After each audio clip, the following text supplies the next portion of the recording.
Então, pessoal, eu coloquei um vídeo falando sobre junta, né, parafuso e tudo mais. Agora eu quero explicar para vocês, aproveitando que o motor está aberto aqui, sobre taxa de compressão, cilindrada, né, para a gente saber se esse carro é 1.0, 1.6, a gente tem que saber as cilindradas, né. Então a gente faz um cálculo lá e para fazer esse cálculo a gente tem que descobrir algumas informações. E uma das informações a ser descoberta para colocar na forma de cálculo é isso aqui, ó, é o raio. Perdão, é o diâmetro que se mede com um paquímetro. Ó, a gente mede aqui, a gente tem uma informação. A gente mede o curso dele até onde ele vai lá, o PMI, né? Que é o ponto morto inferior e o ponto morto superior. Então a gente vê quando ele chegar até o final lá, a gente vai medir a altura. Então a gente já tem a altura em milímetros. Nós temos o diâmetro. Nós vamos precisar do raio, daí o raio é o diâmetro dividido por 2, né? Então a gente tem metade dele aqui, ó, é um raio. Então a gente tem essa informação. Depois nós temos que transformar a informação de milímetros ali em centímetros para poder botar na fórmula. E aí sim a gente tem o volume. E daí usa o π também na fórmula, porque o π é forma de constância, né? De movimento. Então, como existe uma movimentação, então a gente sabe com essas informações que eu passei aqui, a gente vai poder calcular o volume do cilindro. Só que isso aí, se a gente medir o volume dos cilindros e multiplicar por 4, entendeu? Vai dar aqui 999, alguma coisa lá, que é quase 1000, né? Que é o 1000? 1000 é o motor 1000, é 1.0, é 1 litro, né? A gente está falando de litragem aqui, dá 1 litro por isso que a gente tem que medir volume. Então vamos supor aqui, ó, esse motor aqui ele é 1.0, ou seja, ele é 1000 ml. 1000 ml dividido por, que é a capacidade do cilindro, dividido por 4 dá 250, que dá o mesmo que 1.0. Fechou, pessoal? Só para vocês entenderem essa parte aqui de cilindrada. Só que agora a taxa de compressão já é diferente. A taxa de compressão é quanto que a mistura que está aqui dentro se comprime, tá? Então vamos supor que a gente já conhece o tamanho do volume, né? Do cilindro. O tamanho do volume do cilindro tem que considerar esse curso dele aqui, até aqui em cima aqui. Tem que considerar a altura da junta, que por incrível que pareça, né, ela tem uma altura, embora muito fina. Deixa eu só pegar aqui ó, olha ali, ó. Existe uma altura lá, 1 milímetro. Então é a altura do pistão lá da camisa, mais a altura da junta, né, mais essa altura aqui, ó, mais essa altura aqui.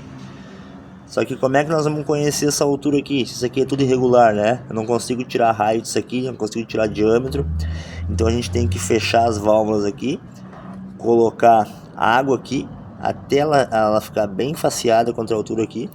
E aí a gente mede esse volume de água que tem aqui dentro. Daí se faz uma conversão lá de volume para saber o quanto que a gente vai ter de volume aqui. A gente já sabe a altura da junta.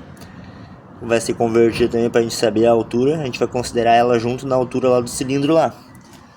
Aqui, né? Aqui a gente já conhece essa altura. Então a gente acrescenta mais a altura da junta aqui para considerar a altura total do cilindro.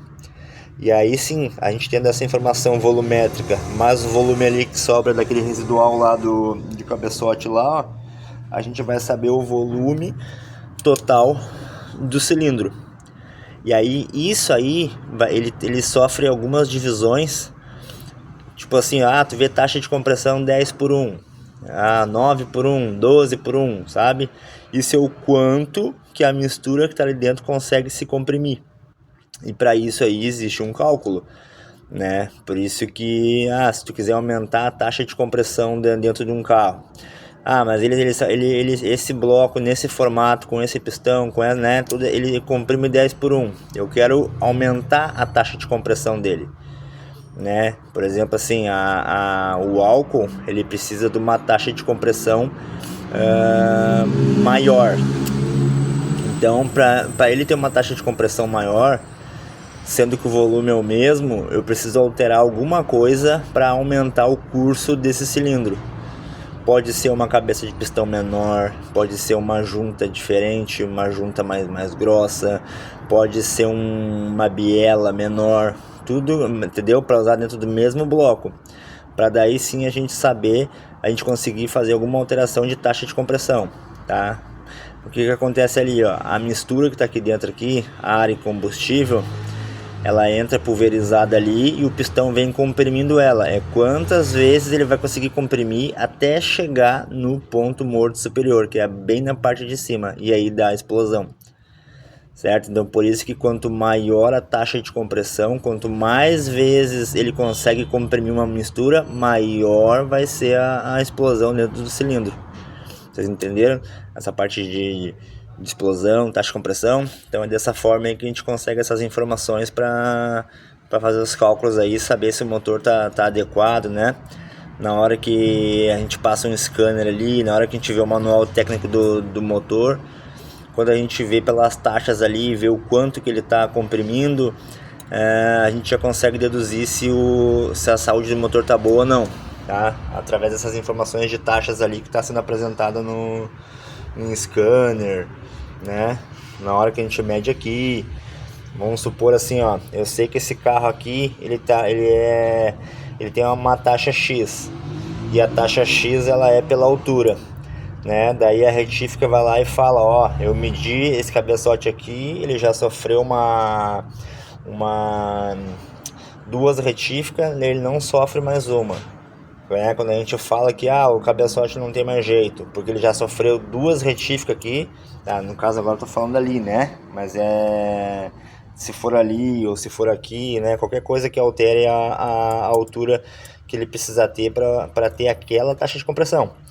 Então se o carro já sofreu duas retíficas, por exemplo, retíficas grandes, tá? Porque empenou muito, por exemplo, ele não aceita mais uma retífica, porque se ele for retificado mais uma vez, vai diminuir muito a taxa de compressão do cilindro, e aí o carro não vai funcionar mais, porque as peças estão todas projetadas para uma certa taxa que não vai acontecer, e aí o motor não vai ficar funcional.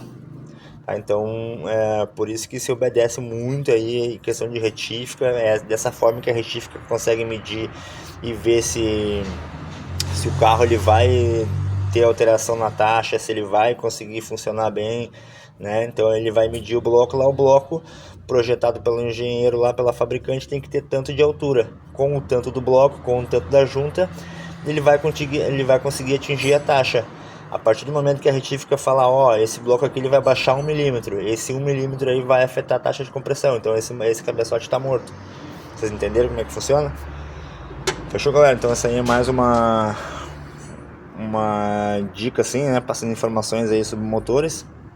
Para muitas pessoas que estiverem assistindo esse vídeo aqui talvez não vão entender nada, mas se de alguma forma eu conseguir contribuir para entendimento, clareza aí, né, fico já bem feliz aí, tá? Poder ajudar aí alguma pessoa aí, algum mecânico que está entrando na área, algum entusiasta, né? Que a gente também não sabe tudo, né? Então é um aprendendo com o outro. Então passando informação aí, o que eu aprendo eu passo, o que os outros aprendem também eles divulgam nos seus canais, também passo, e assim a gente vai se ajudando a ter uma mecânica mais, digamos assim, qualificada, né, com informações, um ajudando o outro, a gente vai longe aí, é uma profissão que tem muito a agregar aí no mundo. Certo, pessoal? Um forte abraço aí, tamo junto.